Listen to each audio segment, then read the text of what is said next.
Man, I'll never forget. My wife and I went to this restaurant in New York, an Indian restaurant, and we're literally sitting there enjoying this food, and we both cannot speak. It was so delicious. We didn't speak for an entire hour.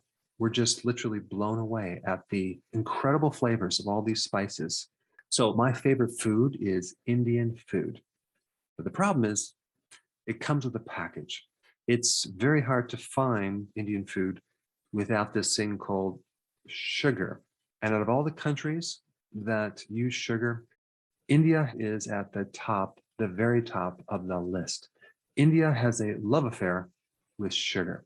It's the largest consumer of sugar in the world. It's the second largest producer of sugar in the world, behind Brazil. In fact, they invented how to refine sugar over 2,000 years ago. It's actually 2,372 years to be exact.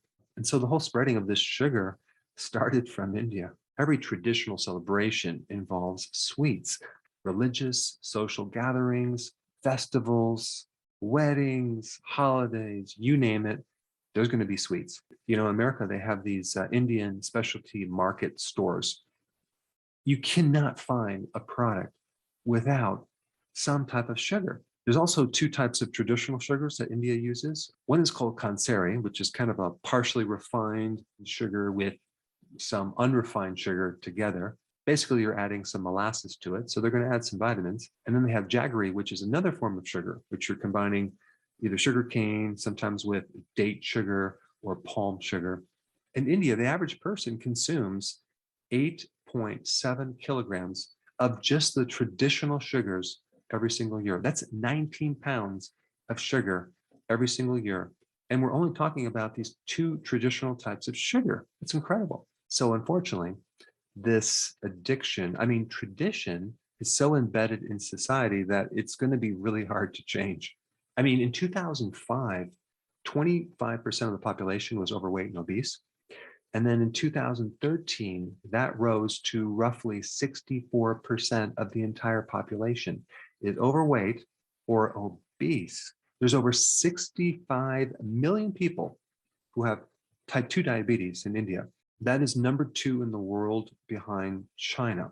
Sugar sweetened beverages from 1995 went from 2 liters of this liquid sugar candy type substance to, in 2015, an average person consumed 12 liters of this liquid sugar. This is on top of all the other sugars. It's over the top. And so the only change is not going to come from taxing people on eating sugar and punishing them and forcing them to eat healthy.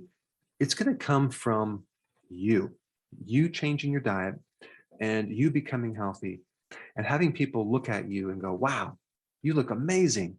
I want to make that change.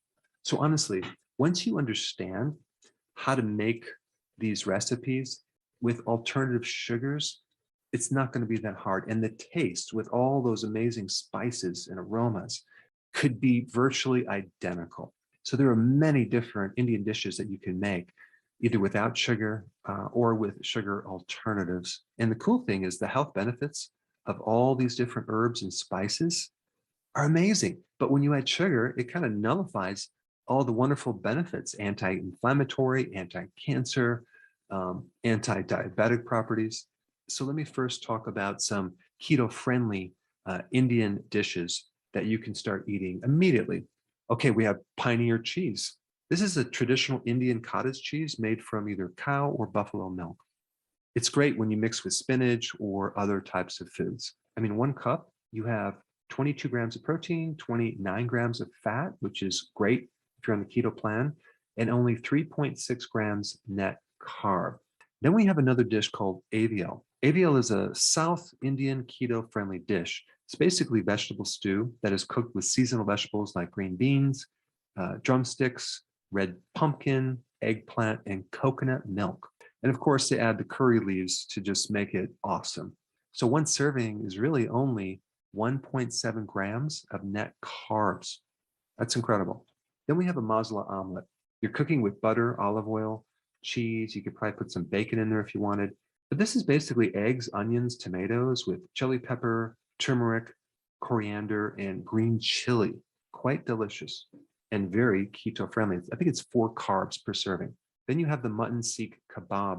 Now, mutton could be either lamb or goat, but you're cooking this with butter and onions and a blend of amazing spices. 1 serving is only 3 grams of net carbs. And what about tandoori gobi? These are delicious cauliflower bites. They use a very delicious spice yogurt marinade, grilled in an air fryer or oven, or even the stovetop. This is only 4.8 grams of net carbs. Another one is chicken korma. This is a great dish where you're combining chicken with certain vegetables, with a yogurt sauce, and of course, amazing Indian spices for that wonderful gravy. This one only has 4.8 grams of net carbs. Then we have the Indian coconut shrimp curry. It takes less than a half hour to make. It only has 3 grams of net carbs, and it's total keto. So there's many different low carb recipes that you can make and still have that wonderful, delicious taste, yet without the sugar. So I'm going to put some amazing Indian recipes down below that my wife and I made. But your next step is to get on keto. To help you do that, I created a very, very simple playlist of short videos to get started right here.